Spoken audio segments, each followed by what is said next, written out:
So welcome everybody. So happy to see so many faces, so many friends. Thank you everyone for joining. It's always such a pleasure to do these meetings, even if they're virtual, because we get a chance to connect. So today is an important day for us. We will be releasing our State of India's Environment Report in figures. It's a report that we do annually, and I will talk a little bit about it before I hand over to my colleague, Rajit Sengupta and Kiran Divedi to take us through the key findings. But before I speak a little bit about the report, it would be good to formally release it in the company of all our friends. So, Rajit, if you could put the book out and for people to.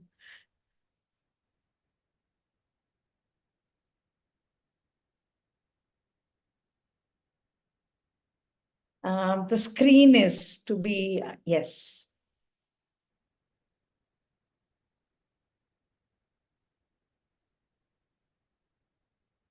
So thank you.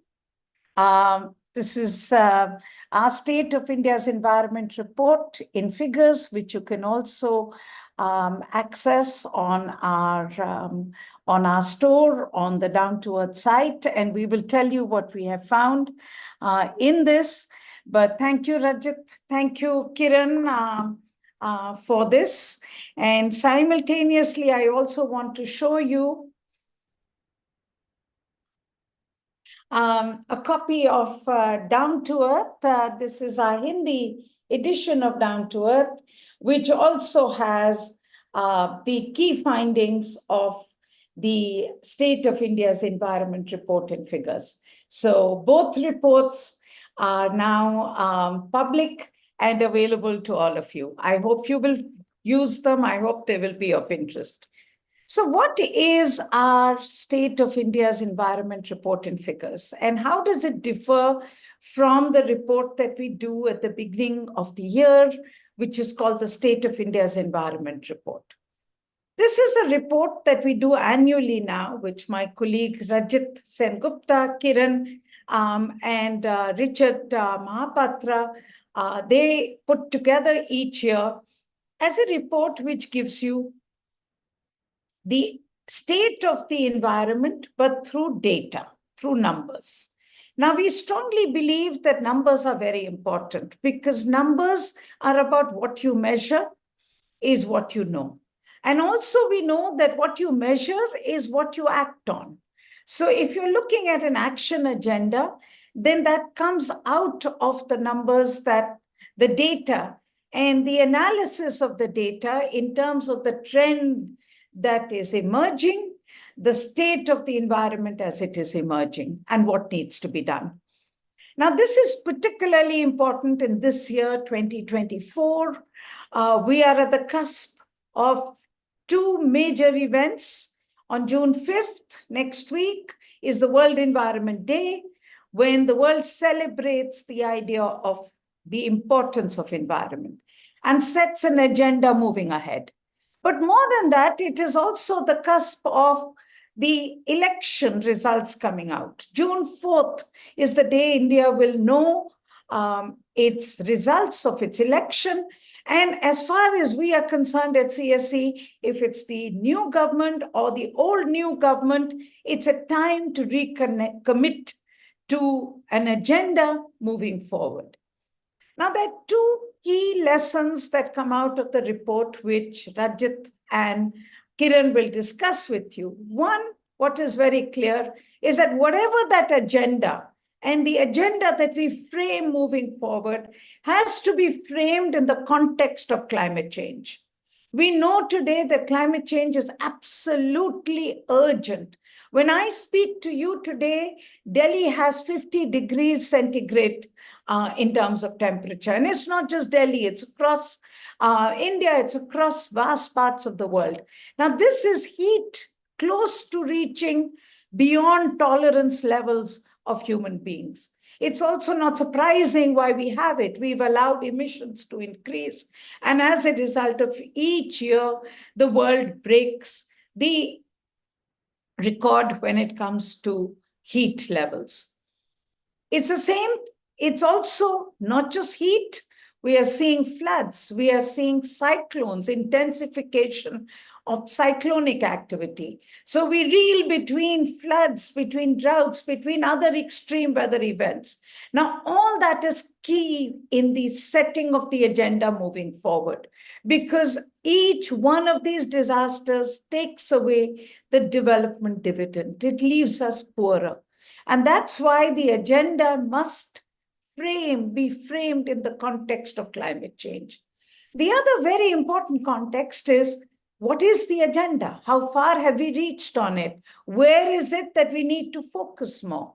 Now, whatever the gaps in information and data that exist, we have tried our level best to understand what is the state of art, what is happening in the states in terms of development. What are the key parameters when it comes to energy, when it comes to water, when it comes to electric vehicles? What do we know? And that helps us to set the agenda moving forward. So to me, this report is key at this time, both in terms of understanding the state of art, but also using that data to to sharpen the focus of what we need to do moving forward. So with that, those words, let me invite Rajat, who has put this report together with Kiran, and it's a remarkable piece of work. But please go ahead.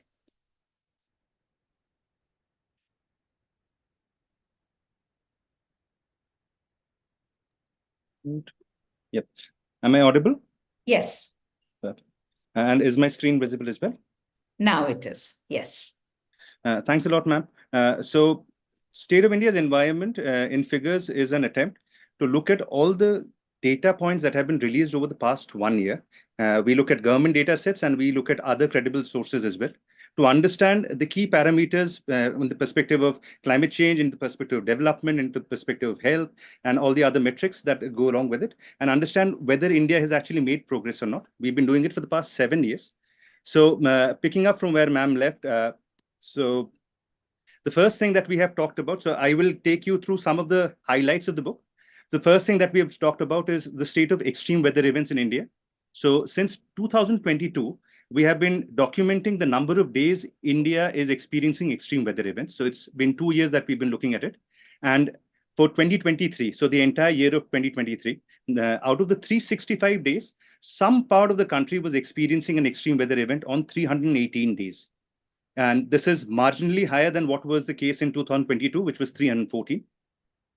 We also found that all 36 states and union territories reported at least 1 day of extreme weather events, which highlights the fact that none of the parts of the country are completely immune to climate change, and that it is all pervasive, and that we all should take note of it. And what we also found in terms of loss and damage, these numbers are what are available in the public domain for the loss and damage. The actual estimates we think would be much higher, but this gives you an idea of how big the crisis is. So we found that in 2023, 3,287 people died due to extreme weather events. And this is an increase of 8% over the previous year. We also realized that crop area that was damaged, it was to the tune of 2.21 million hectares. And it is also marginally higher than last year, which was around 1.96 million. We also looked at the first 3 months of 2024. So we looked at January, February, and March. And this is the time period when the heat stress has not really started.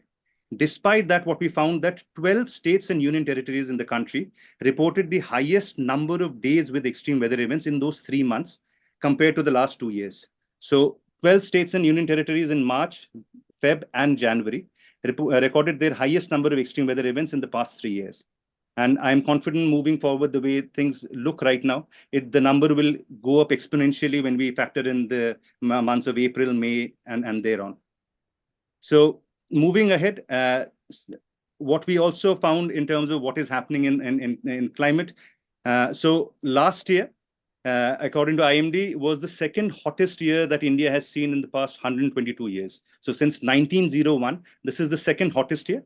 And this was because in 2023, we had a warm winter, we had a warm monsoon period, and we also had warm post-monsoon period. So what it effectively means is that last year, only the 3 months between March, April, so just before the monsoon, those 3 months were somewhat near to the average.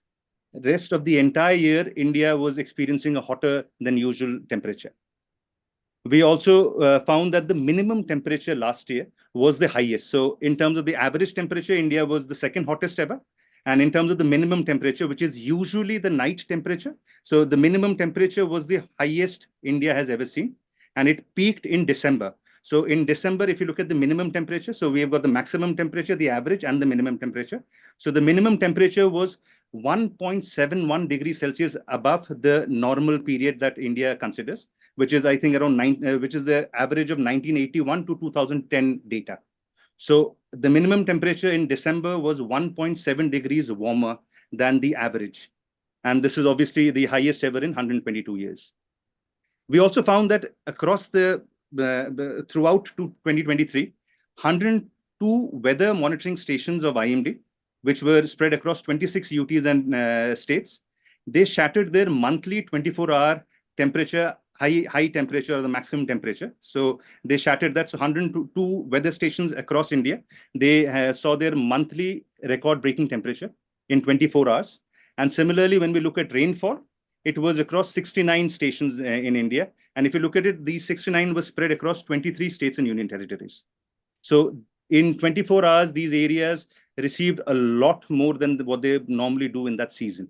So that is what is alarming. From there on, what we tried to do in the book was to understand what is the progress states have made so far. So we identified 14 indicators, which are spread across 7 different parameters. So the indicators were to the tune of, so we looked at the social sector expenditure of the government in 2022-23. Social sector is an umbrella term which looks at education, which looks at healthcare, which looks at the developmental costs or the investments that the government makes. So we looked at how much money has been spent on that. We have looked at under the health parameters, we've looked at the per capita total health expenditure in 2019-20. That was the most recent number that was released last year. We also looked at the estimated number of deaths that have happened in India in 2021, which is also the most recent numbers that are available, released earlier this year. And within the number of deaths, we tried to understand what were the primary causes behind it. So we looked at how many deaths were due to communicable diseases, because of non-communicable diseases, because of COVID-19 pandemic and related issues. And also there is also injuries, which is a smaller portion of the total deaths that happen in India. Further, we also looked at the drinking water. So within drinking water, we looked at the performance of Jal Jeevan Mission. So we looked at how much percentage of rural households in individual states and UTs have direct tapped water supply.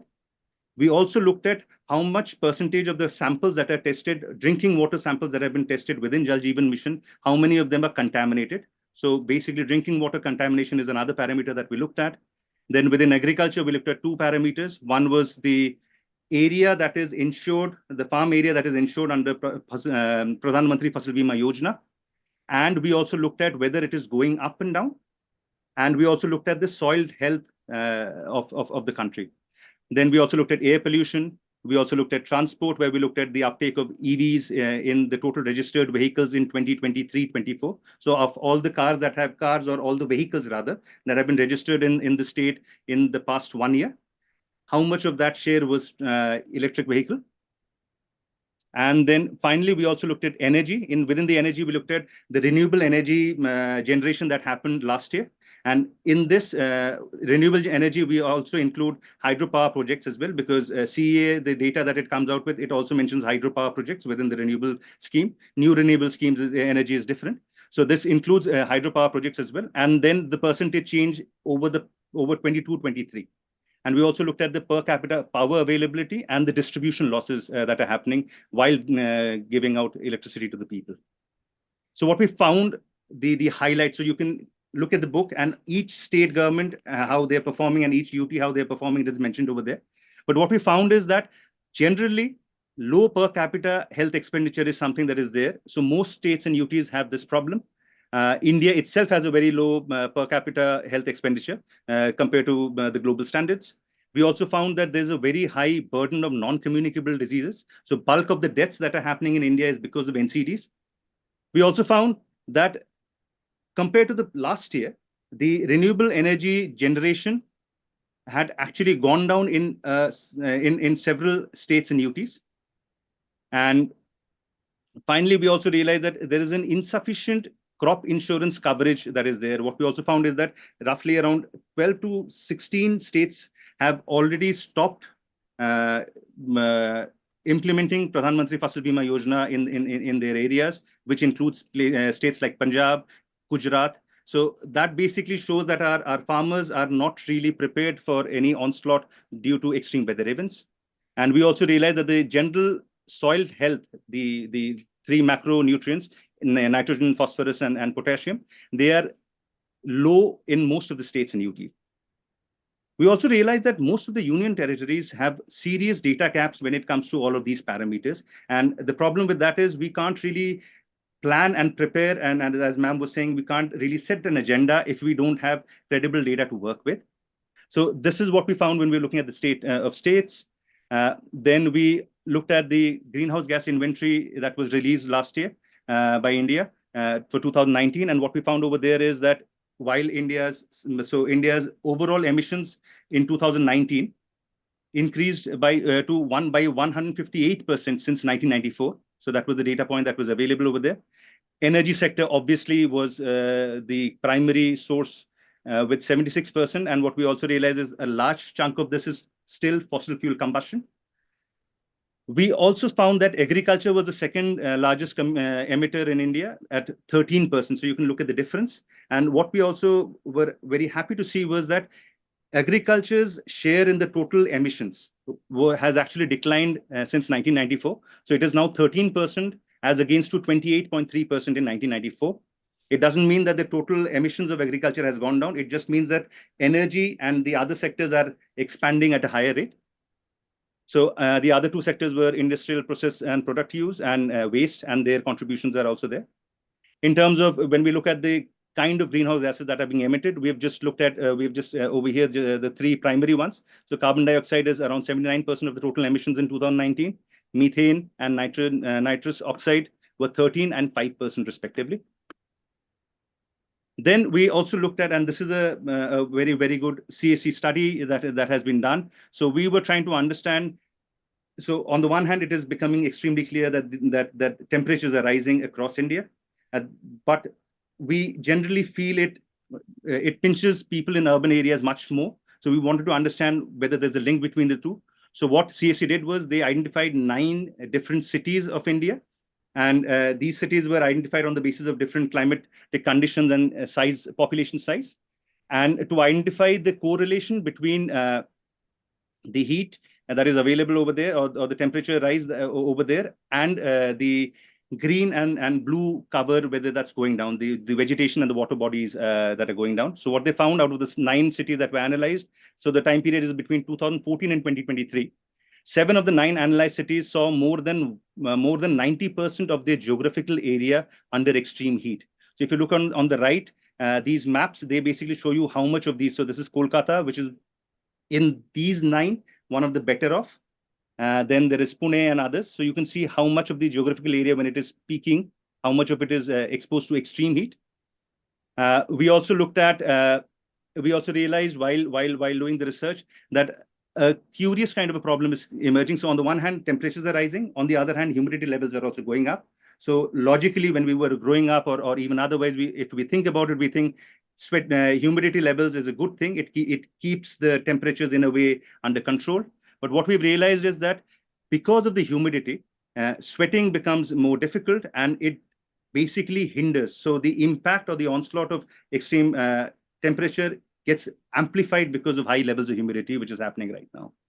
So it is basically, in a way, stopping the body from naturally cooling itself. And we also realize that the vegetation and the water bodies have been shrinking in these places, and they've shrunk a lot in these nine cities as well. So this is something which gives you an idea of what kind of urban planning is required moving forward. Then we did an analysis of the thermal power plants. What we were trying to understand is So India is and continues and at least for a couple of more years will have a high dependency on thermal plants or on coal for its for meeting its electricity needs. So we wanted to understand. So SO2 is one of the primary pollutants that comes out of the thermal power plants. So we wanted to understand if power plants are conforming with the standards that exist in India. And there has been a long discussion on that. India has an SO2 standard that has been there for a while now. So we looked at the installed capacity of the power plants, and what we found was that only 16% of the 606 thermal plant units that for which data was available publicly were meeting the standards. And these 16 units, so one power plant can have multiple units within them. So these 16 units collectively account for 12% of the total thermal installed capacity in the country. So it basically means out of 100% of the installed capacity, only 12% are conforming with the SO2 standards. Moving forward, what we also looked at, we went a step further. So most of these states and UTs, a certain amount of the capacity is allocated to them. So when we looked at that, we realized that from these thermal plants, so a big thermal plant might give the installed capacity can be allocated to multiple states, and small power plants would be to single state itself. So when we looked at it in terms of how much of these power plants are allocated to states, so within that, we found that only 9% of the allocated capacity was adhering to SO2 standards. It's lower than what is the total installed capacity. So that is also something that we found when we were looking at the numbers. And then we moved on to state of health. So we were looking at the kind of mortality that happened in India in 2021. And we realized it's just 3 diseases. So cardiovascular diseases, which is a disease, which is a non-communicable disease, respiratory and infectious and tuberculosis, which is a communicable disease. And the third is chronic respiratory diseases. These 3 diseases accounted for 60% of all deaths that happened in India in 2021. So just 3 diseases, out of which 2 are non-communicable diseases, accounted for 60% of all deaths that happened in India in 2021. We also found out that air pollution continues to be the leading risk factor for fatal diseases. So air pollution is one of the, which makes sense because chronic respiratory diseases is one of the 3 things over there. Even it impacts the cardiovascular diseases as well. So air pollution is the primary risk factor for fatal diseases in 22 states and UTs.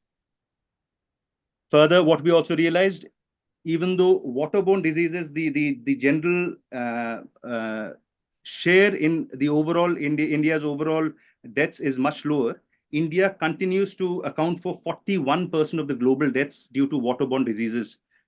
So that is another point that we realized, which is a problem with sanitation, and these are all avoidable deaths to a great extent if we are able to fix our sanitation and water problems correctly. Now I will give the screen over to Kiran Pandey. She will take you to through the remaining slides that are there. Kiran, I'll just share your screen and then you can take over. Kiran, over to you. Thanks, Rajat. Thanks, and look forward, Kiran, to your presentation. Thank you, Rajat. So now I will start from where Rajat ended, and especially I'll talk about air and how it impacts us. He said that air is a major risk factor in 22 states, and therefore we thought, let's take a look at the air quality in our country. And so we have considered an analysis of air quality in our country done during the winter season by CSE's air pollution team. And what we found was that in the North and East India remained the most polluted region with an average PM2.0 level of 89.9 micrograms per cubic meter.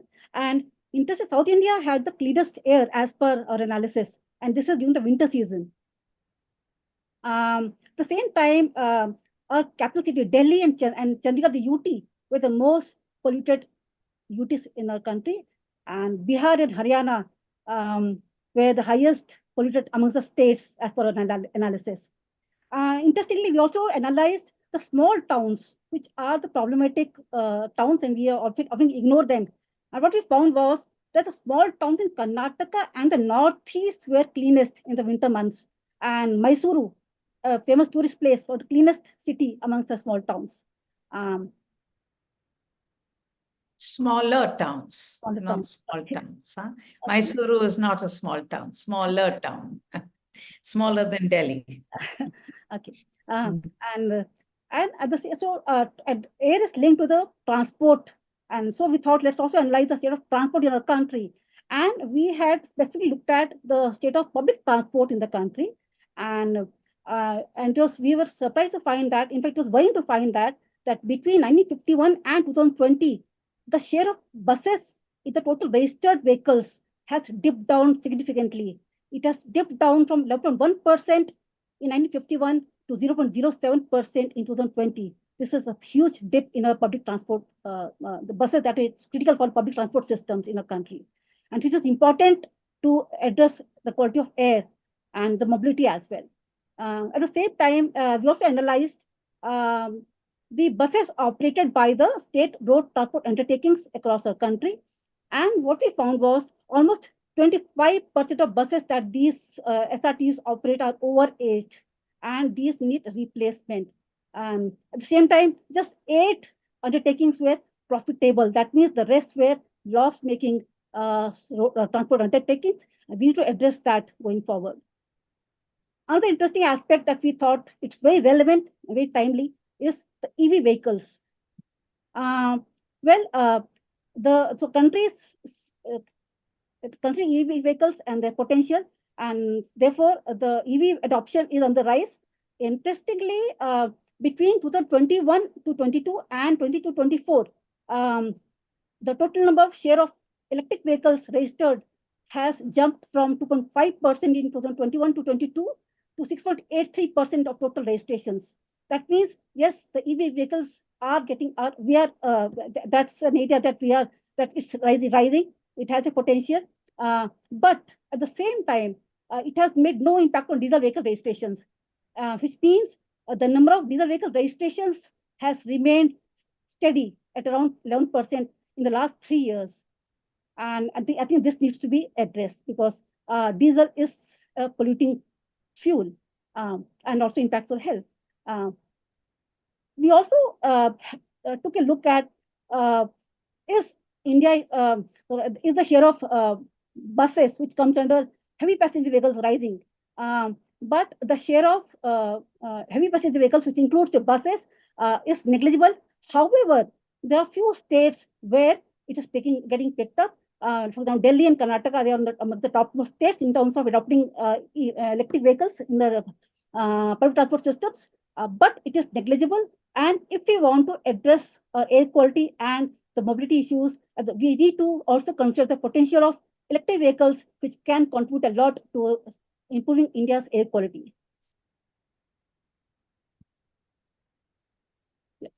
And another important aspect that we considered while talking about the cities is the state of waste. And what we found was that every day over 30,000 tons, this is around 21% of the total waste that remains unprocessed in the country. And where it goes, it actually ends up in the landfills. And so what happens is that the number of dump sites with legacy waste has gone up in 16 states in just a year. At the same time, just 17% of this legacy waste we're able to deal with. And yet, yes, there are plans to address another 26%. But this issue of landfills and dump sites is actually very critical if you talk about managing India's waste.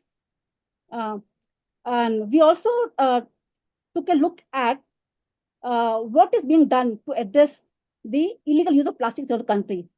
And so there's an app developed by CPCB.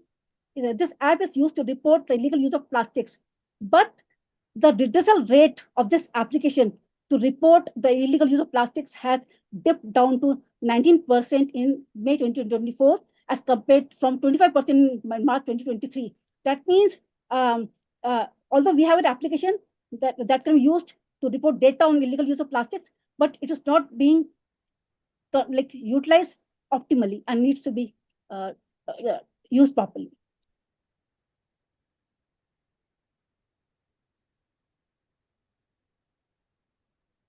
So when we talk about these issues, we can't leave biodiversity. And in that, we have considered the state of forest land diversion in our country. And what we found was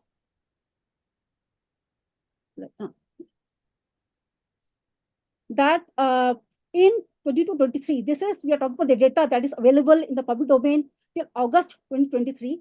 The diversion of forest land for non-forestry use has increased by 3.5%. And of this, with half of this is having occurring in just 5 states of the country.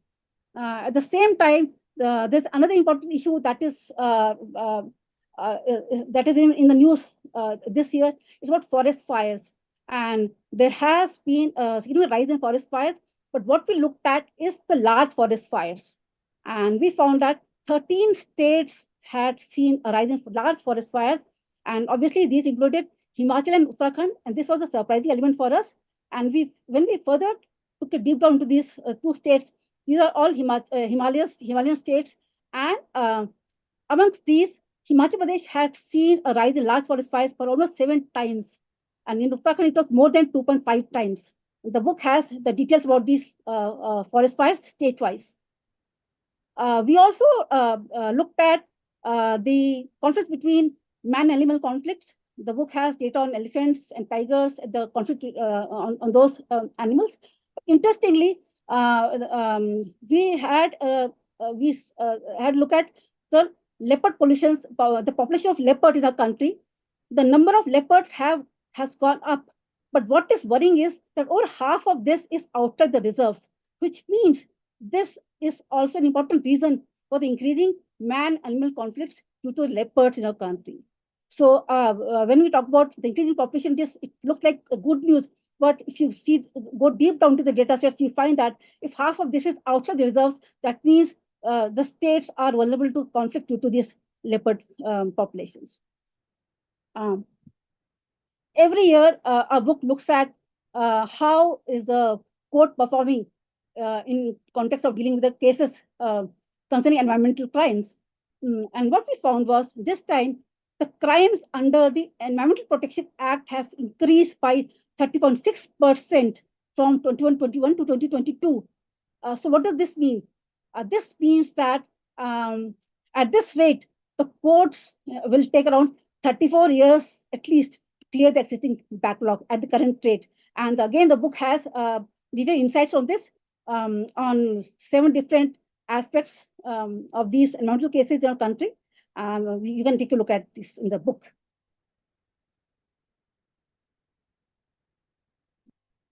The protest by farmers has been driving the media headlines every day, especially in the last few months. And so we have analyzed the farmers' protests in the country from January 2023 to March 2024. And the general narrative that we found in the media was around the MSPs. And so it was thought that the distress is just around MSPs.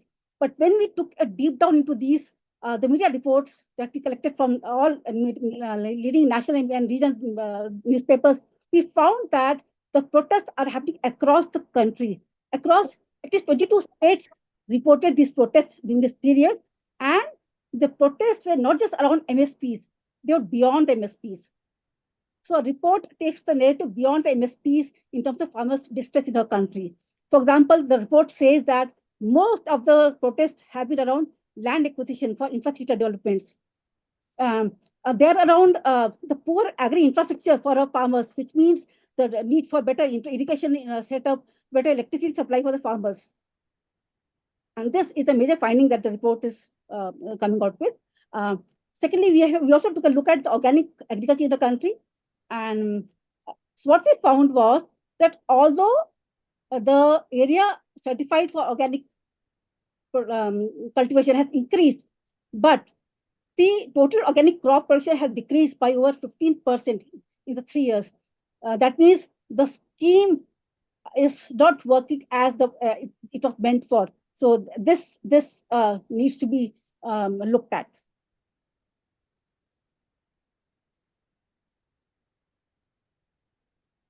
How do you remove this? Go ahead, Kiran. Yeah. Another interesting report that came out this year was on the state of micro irrigation schemes in the country. This report has come out after 5 years. And it's an important report. And we have analyzed this to see the state of micro irrigation schemes in the country. And what we found was that although there's been rise in the schemes by a 6.5% between 13-14 to 17-18, but the capacity to irrigate, that means their overall irrigation potential has declined by nearly 1%. At the same time, another interesting finding that came out from the report was that most of these schemes are owned by the small and marginal farmers. And they also bear the cost of these schemes. In fact, half of these schemes are funded by the farmers' own savings, and this is of concern. So these are all small and marginal farmers, and this fact often gets overlooked. So we thought let's also highlight this aspect in the report. At the same time, this section also has a chapter on the groundwater schemes. Groundwater extraction in the country, and we found that around so although there's been some good news in terms of groundwater dependence in the country, so it has slightly improved, which means we are there have been some improvement in terms of how India depends on groundwater. But when you go deeper into the data set at state level, you find that 17 states or UTs have overexploited locations. That means they extract more water than they recharge. And so just national figure is not a good indicator if you talk about groundwater dependence in the country. We need to look at this from the state level perspective as well.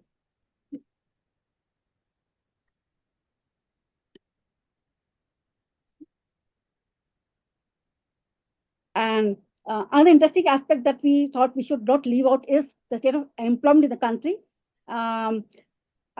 This is important in context of the pandemic. When the pandemic was there, we heard that there was migration happening to the villages.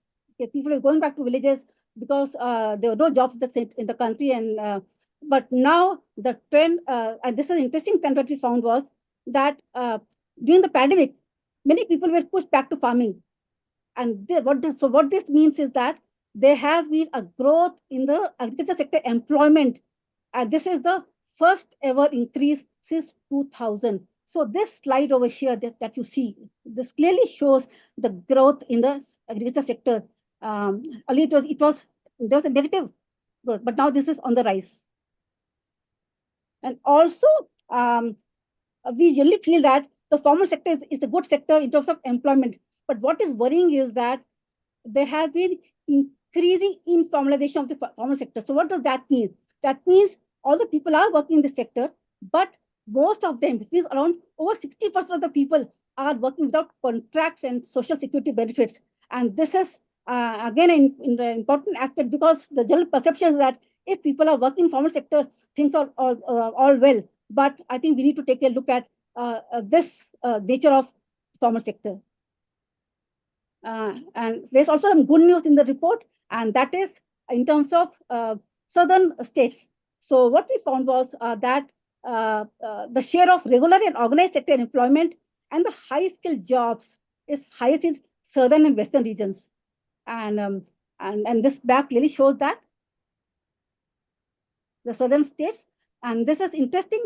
And by high-skilled jobs, we mean that this includes all the high-tech, the IT sector jobs and all the secure jobs. That means southern regions are pretty well off in terms of employment. Although this is, we need to further work on this. But nevertheless, if you compare it at all India level, southern states are definitely doing better than the other states in the country.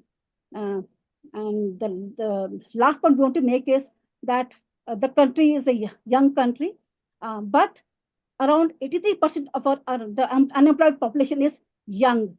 What's even worrying is amongst this, 66% of these are educated but unemployed people. And this is a crisis. This is a state of employment that needs to be addressed, especially if you're worried about the youth in the country.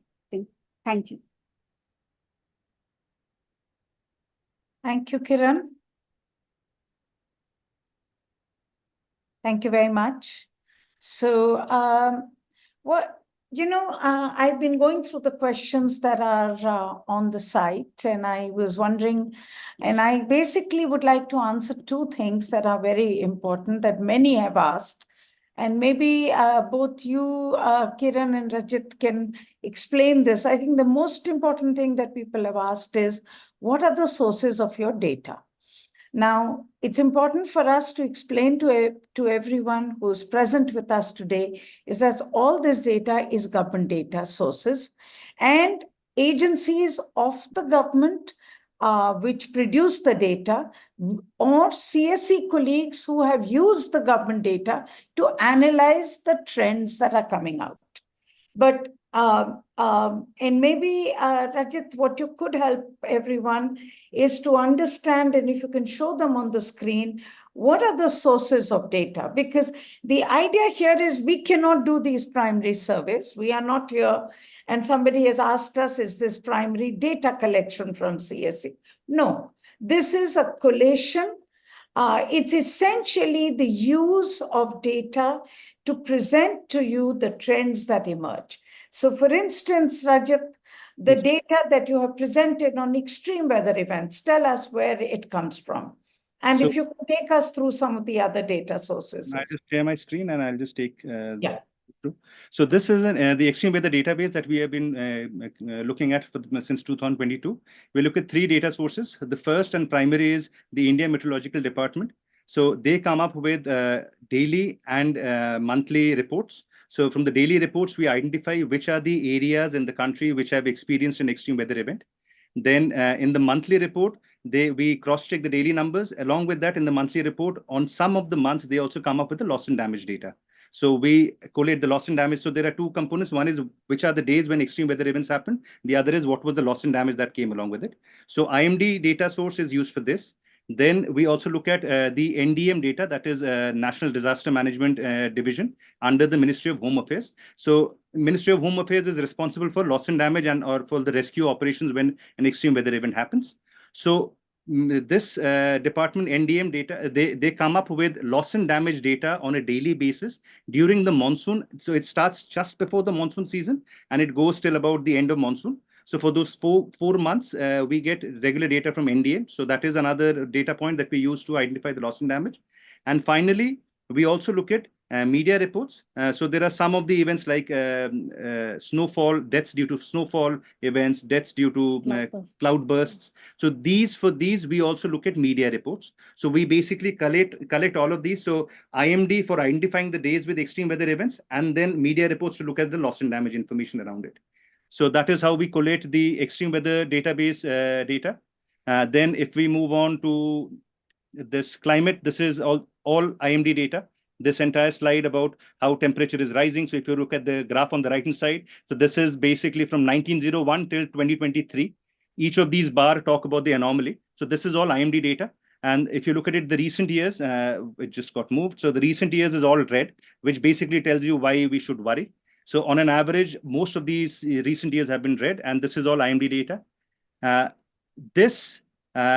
The different parameters are from different ministry that we picked up. So for the social sector expenditure, we have looked at RBI's comes up with a state report.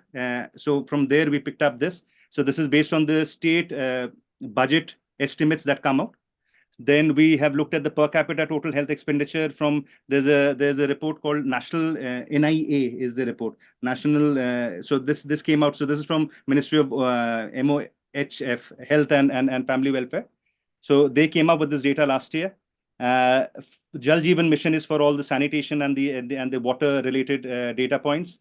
Agriculture is again from ministry. So these are all the state of state parameters are state government, our national government data sets, different website, different ministries taken from different ministries. Released this year itself. All of these data points. So they are comparable as well. They are comparable and they've been released this year itself. This is again government data. I'll just quickly run through. This is primary data that CSE has collected based on, European Union has a Copernicus satellite agency. So they have used the satellite data to identify the loss of green areas and water bodies. And they have also used satellite data to identify which of the geographical locations within these cities experienced extreme heat during the summer periods. So this is primary in that sense and non-governmental in that sense. This is completely, this entire data set has been taken from Central CEA, Electrical Electricity Authority, right? CEA, Electricity Authority. So they come up with monthly report on the performance of power plants. So we looked at the report from that were released this year. So in September 2023. Till September 2020, till September 2023. Yeah. So we looked at all the monthly reports, we compiled it, and we came up with the average. So on some months, some of the plants were doing better, some of the plants were not doing better. So we looked at the average data over there. So this is also from a government source. And there is also another website called Merit, which is also government portal. It's a dashboard. To identify how much of the units were allocating to individual states and UTs. So that allocation is based on the Merit data that was available, that is also available as a government data source. This is from a non-governmental source. This is a global burden of diseases, which was recently, earlier this month itself, right? In May itself. In May itself, it was released. This is by an agency called IHME.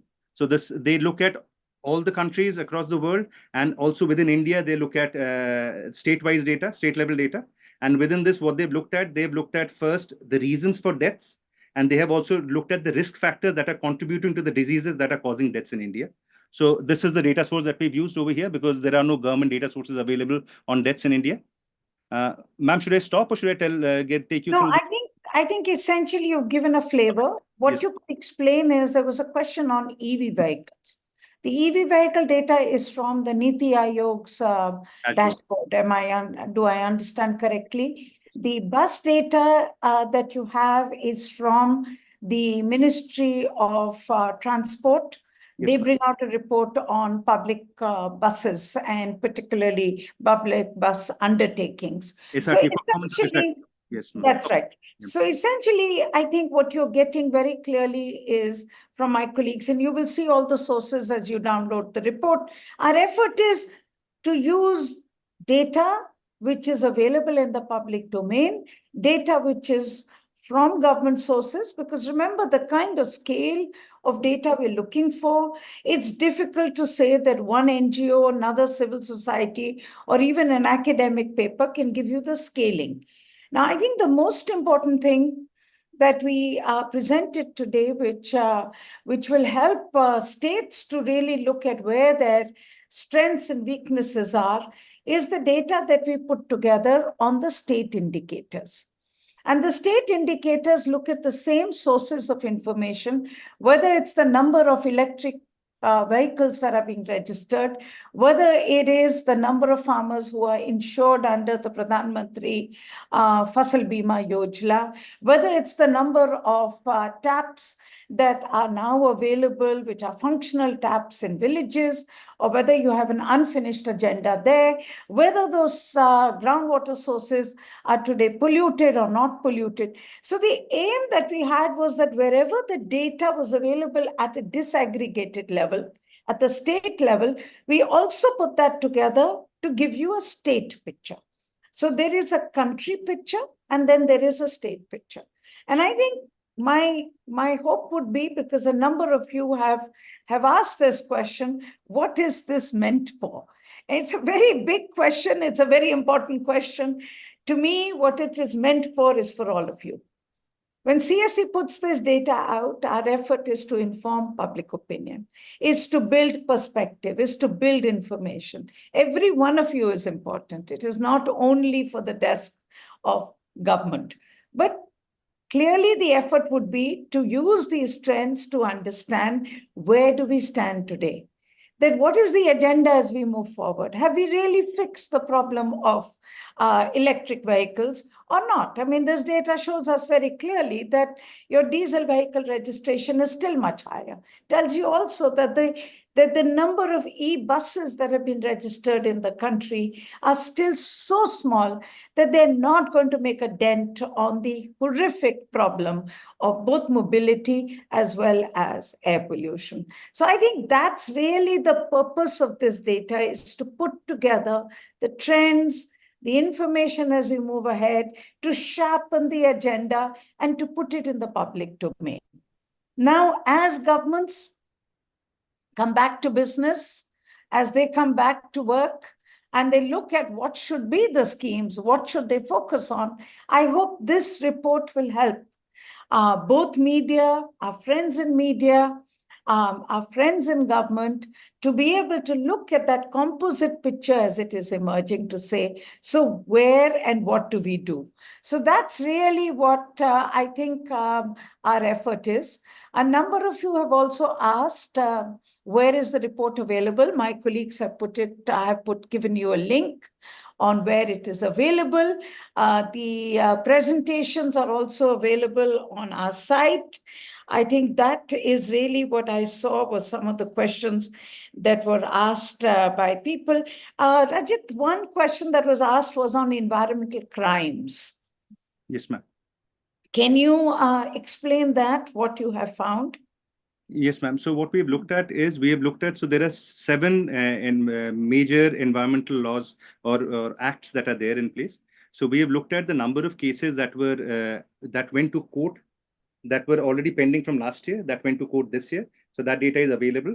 And then now, when you talk about court, you're talking about NGT plus the high courts, or only NGT? All the courts, ma'am. So give us a number. How many cases, environmental cases, went to court in the last year? 486. Ma'am, it is, I'll just quickly show it to you, ma'am. It is there in, this is the one. Yeah.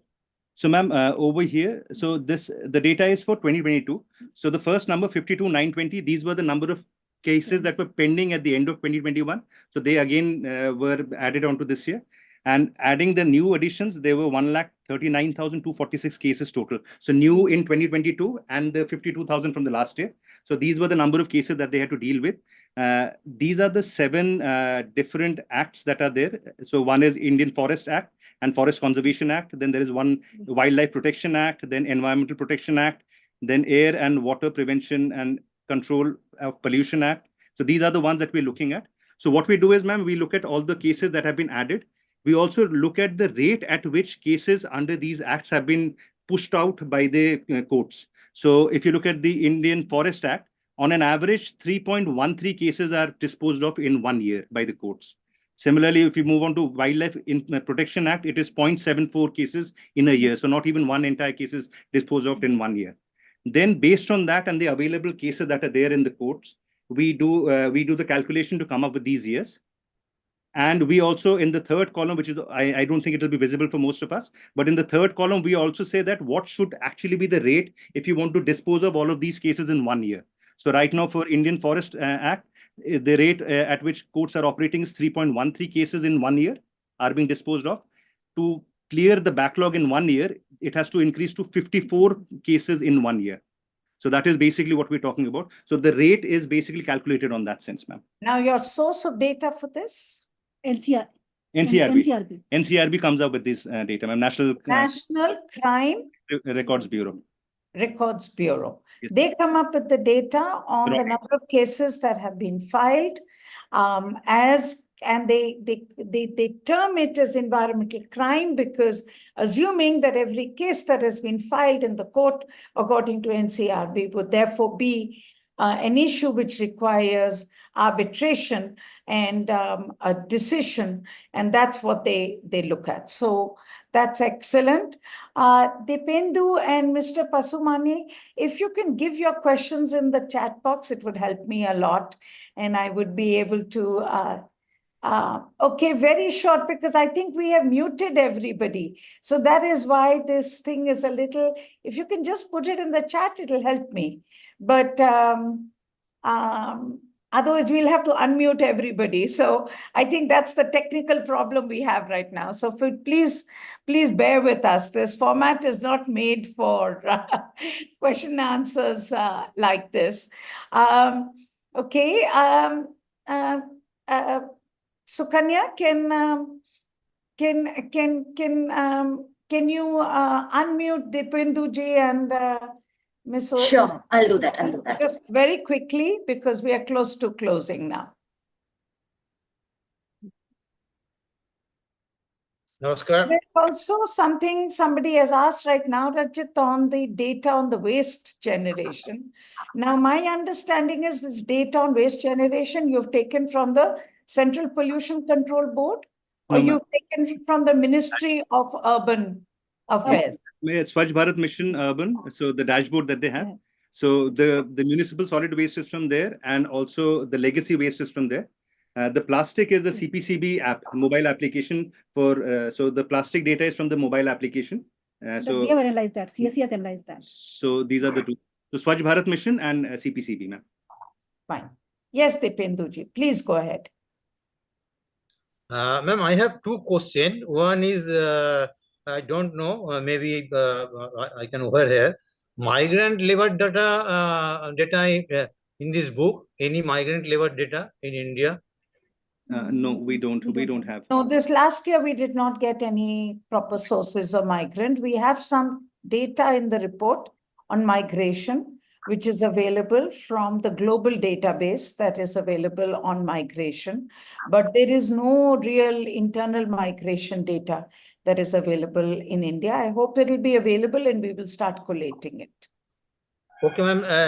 My second question, due to environment, how many students have been dropped out in India? This information is available in your book. No, sorry, not available. I don't think anyone have done that kind of an analysis. So thank you. I think good questions, and we'll remember all those. So last question somebody is asking also on waste. SPH website mentions waste segregation quite high, but in reality it is not. So I think, Preeti, if I may just say this, I think it's a very important point you're making.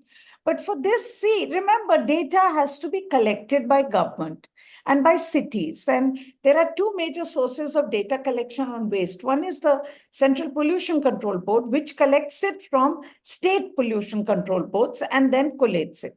The other is MoHUA, the Ministry of Urban MoHUA, Housing and Urban Affairs. I always get it wrong. MoHUA, which collects it through the Swachh Sarvekshan, which again is collected through data from the cities. Now that is put together, and that obviously gives you a picture what cities are saying. Now, there is no doubt that maybe cities overstate the amount of segregation that is being done, and our own analysis, when we have looked at certain cities which have claimed 100% segregation, is not that it is not the case. But this is where data will keep improving. As this data is available, we need to go back and say, no, but this city is not doing 100% segregation. And that makes it important then for government also to check and to recheck. So there is no doubt that unsegregated waste is still a problem. And this is something that has to be done.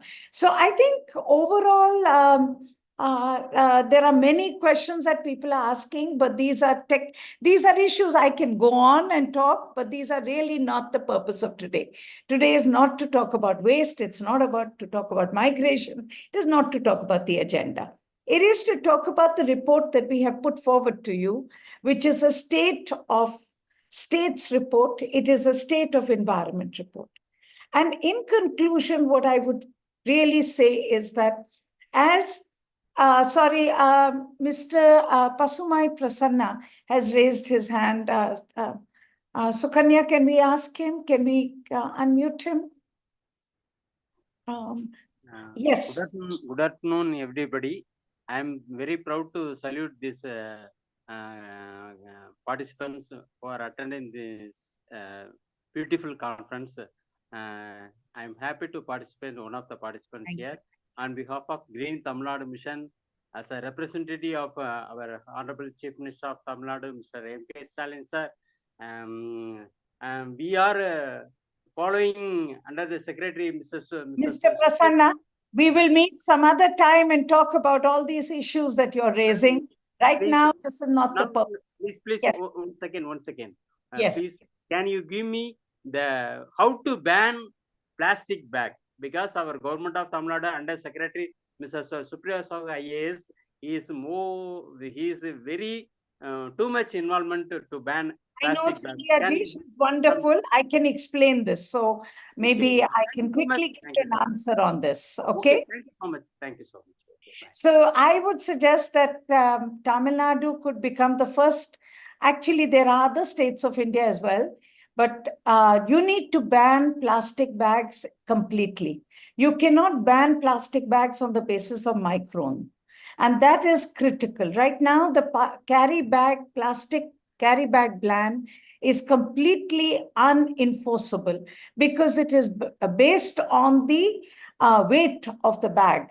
And that makes it impossible for city governments to be able to enforce it. If you look at a successful ban, it only happens when there is a complete ban, which also needs that you need alternatives like what you're holding up.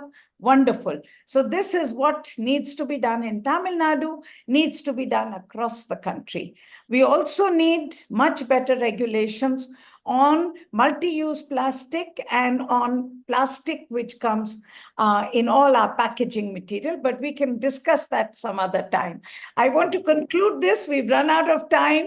I want to conclude this. So thank you so much, everyone, for joining us today and for asking and for being part of this huge journey of CSC at all times. It's wonderful for me, and I think I speak for all my colleagues to know that you're all there with us. I think for us, that's important. It's important to know that you're there, you're listening, you're hearing, you're helping us to take our message forward. And as I said, for us, the State of India's Environment Report and Figures is critical today. It's an important time. We have a new government coming. We have June 5th as the day when we celebrate the World Environment Day. The new government, the old government, will set up an agenda moving forward. That agenda has to be informed by what has worked in the past and what has not worked. The data that we present allows us to make a much more informed public opinion in terms of what is working, what is not, what requires focus, what requires prioritization as governments move ahead. And that is really the purpose of this report. And I hope you will download it. I hope you will read it. I hope you will use it in any way that you can, so that this information is broadcast, we can understand it better, and so we can be a much more informed polity as we move ahead in what is clearly an existential threat of climate change today and the need for development in our countries. Thank you very much for joining. Thank you, Rajat. Thank you, Kiran. And thank you, Richard, who I can't see on the screen, for all this amazing work, and all the other colleagues at Down to Earth who have put together the infographics, the data, the design. This is very, very carefully presented work to you.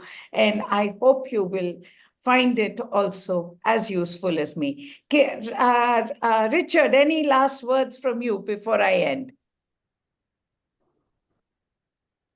No, thank you, ma'am. You have put it all, I think. So It's every your data tells a story, I think, and it's secular. So as you said, what you can measure, you can fix. What you can measure, you can act on. What you can measure, you know, is part of the agenda. And that is the purpose of this. So thank you, Richard. Thank you, the team. Incredible work done. And I hope this will be useful in setting the agenda as we move ahead. Thank you, everyone, for joining this webinar. Thank you.